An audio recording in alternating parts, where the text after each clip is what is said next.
Hello কাকিমা, আমি মিষ্টি। ও মিষ্টি মা, হ্যাঁ হ্যাঁ বল, কেমন আছিস? এই গরমে পায়খানা করতে যাওয়া মানে যুদ্ধ জয় করতে যাওয়া, ভাল লাগে না। টেপি টেপি তো হাঁকতে গেছে রে।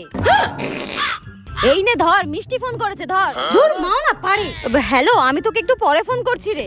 মা শোনো, এরপর যদি আমার কোনো বন্ধু বান্ধব ফোন করে আর ফোনটা যদি তুমি ধরো, আর বাই এনি চান্স যদি আমি বাথরুমে থাকি, তুমি প্লিজ বলবে মা আমি বাথরুমে গেছি, বাথরুমে, অন্য কিচ্ছু বলবে না প্লিজ। আচ্ছা ঠিক আছে, তাই বলবো। যা, মিষ্টি যেন কোনোদিন হাগে না। মিষ্টিকে হাগার কথা বলেছি বলে মহাভারত অশুদ্ধ হয়ে গেছে। 2 দিন পর এই মেয়েটার যে এত ফোন আসে না, কি বলবো। হ্যালো, কে বলছো? টেপি আছে, আমি টেপির বন্ধু বলছি। টেপির বন্ধু? উফ, বাথরুমে কি গরম। কিন্তু বাবা, টেপিকে তো এখন ফোনটা দেওয়া যাবে না, ও তো বাথরুমে গেছে হাঁকতে।